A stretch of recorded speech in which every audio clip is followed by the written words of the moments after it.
రీసెంట్గా మన government of India launch చేసింది ఈ పాస్పోర్ట్. సో ఇది ఉంటే గనక ఇది ఈ పాస్పోర్ట్. హలో ఫ్రెండ్స్, నా పేరు Sameer. Welcome to my channel. ఈరోజు నేను మాట్లాడబోయేది పాస్పోర్ట్ గురించి. రీసెంట్గా నా యొక్క ఈ పాస్పోర్ట్ రిసీవ్ చేసుకున్నాను. సో అది ఎలాగుంటుంది, ఎలా అప్లై చేయాలి, మీరు కూడా కొత్తగా కానీ రీఇష్యూ కోసం అప్లై చేస్తే ఎలా అప్లై చేయాలో దాని గురించి మీకు చెప్తాను.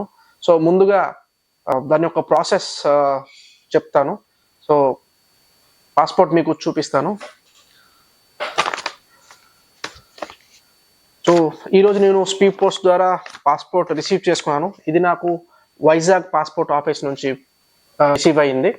శ్రీకాకుళం పాస్పోర్ట్ సేవా కేంద్రంకి వెళ్ళి అప్లై చేశాను. సో ఫస్ట్గా మీరు ఆన్లైన్లో న్యూ పాస్పోర్ట్ కోసమైనా అప్లై చేయాలి. ఆర్ఎల్స్ మీ పాస్పోర్ట్ కనుక 10 year వ్యాలిడిటీ కంప్లీట్ చేసుకొని ఎక్స్పైర్ అయిపోతే మీరు రీఇష్యూ కోసం కూడా అప్లై చేసుకోవచ్చు. సో న్యూ పాస్పోర్ట్ కోసం 2500 తీసుకుంటారు నార్మల్ పాస్పోర్ట్ అప్లై చేస్తుంటే. మీకు కనుక త్వరగా కావాలి, తత్కాల్ పాస్పోర్ట్ కావాలంటే దాని యొక్క ఫీజు 5000. సో మీరు ఆన్లైన్ పోర్టల్లో అప్లై చేసుకోవాలి మీ యొక్క డీటెయిల్స్ ఇచ్చి. డీటెయిల్ విషయానికి వస్తే దానికోసం 2 documents అవసరం ఉంటుంది. ఒకటి మీ యొక్క డేట్ ఆఫ్ బర్త్ ప్రూఫ్, అది మీరు డేట్ ఆఫ్ బర్త్ సర్టిఫికేట్ కానీ మెట్రికులేషన్ అంటే 10th సర్టిఫికేట్ కానీ అప్లై చేయవచ్చు. లేదంటే any other date of birth కోసం యూజ్ చేసే డాక్యుమెంట్ అయినా యూజ్ చేసుకోవచ్చు. సెకండ్, అడ్రస్ ప్రూఫ్ డాక్యుమెంట్గా మీరు ఆధార్ కార్డ్ని సబ్మిట్ చేయవచ్చు. సో ఫోటో కాపీస్ కావాలి. సో ఆధార్ కార్డ్ అయితే మీ యొక్క ఆధార్ కార్డు సో ఈ సిగ్నేచర్ అయి ఉండాలి. 10th సర్టిఫికేట్ అనేది as a date of birth ప్రూఫ్గా సబ్మిట్ చేయవచ్చు. ఈ రెండే బేసిక్గా వాళ్ళకి అవసరం ఉంటుంది.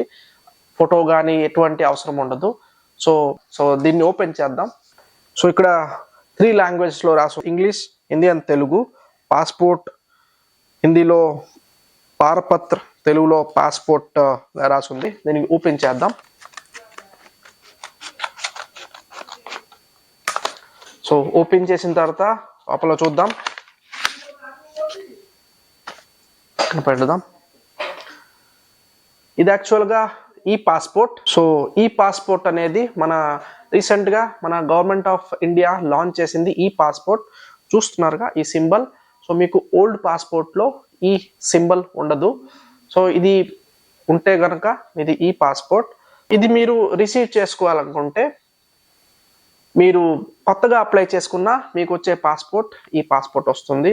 లేదు మీ యొక్క పాస్పోర్ట్ వ్యాలిడిటీ కన్నా కంప్లీట్ అయిపోతే మీరు రీఇష్యూ కోసం అప్లై చేస్తే అప్పుడైనా మీకు ఈ పాస్పోర్ట్ రిసీవ్ అవుతుంది. మీ యొక్క పాస్పోర్ట్ వ్యాలిడిటీ కంప్లీట్ అవ్వలేదు అంటే మీరు ఈ పాస్పోర్ట్ అప్లై చేయలేరు. మీరు వ్యాలిడిటీ కంప్లీట్ అయినంత వరకు వెయిట్ చేయాల్సిందే. ఓల్డ్ పాస్పోర్ట్ ఉన్న వాళ్ళు కూడా మీ యొక్క పాస్పోర్ట్ వ్యాలిడ్గానే ఉంటుంది, నో ప్రాబ్లం అందులో.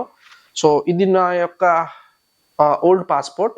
సో దీనికంటే ముందు ఇది ఉండేది. పాస్పోర్ట్ సేవా కేంద్రంకి విజిట్ చేసి రీఇష్యూ కోసం అప్లై చేసినప్పుడు మీ యొక్క ఓల్డ్ పాస్పోర్ట్ని తీసుకుని వెళ్ళాలి. సో వాళ్ళు ఇక్కడ పాస్పోర్ట్లో హోల్ చేసి స్టాంప్ ఒకటి చేస్తారు ఫ్రంట్ అండ్ లాస్ట్ పేజ్లో. సో ఇక్కడ బేసిక్గా రాసి ఉంది పాస్పోర్ట్ క్యాన్సల్డ్ అనే స్టాంప్ వాళ్ళు యూజ్ చేస్తారు. ఒకవేళ మీ వీసా కనుక ఉండుంటే అది మీకు వర్కౌట్ అవుతుంది. ఇంకొక విషయం, కొత్త పాస్పోర్ట్ అప్లై చేసిన తర్వాత పాత పాస్పోర్ట్ తీసుకుని వెళ్ళొచ్చా? ఎస్, మీరు కొత్త పాస్పోర్ట్ తీసుకున్నా సరే పాత పాస్పోర్ట్ 10 ఉన్నా సరే మీరు దాంతో పాటు తీసుకుని వెళ్ళాలి వెరిఫికేషన్ కోసం. సో పాస్పోర్ట్ యొక్క వ్యాలిడిటీ 10 years. సో 10 year తర్వాత మీరు రీఇష్యూ కోసం అప్లై చేయాలి. న్యూ పాస్పోర్ట్ అప్లై చేసే వాళ్ళు లేదా రీఇష్యూ ఎలా అప్లై చేయాలో తెలుసుకోవాలంటే సో నా ఛానల్ని సబ్స్క్రైబ్ చేసుకోండి. Thank you.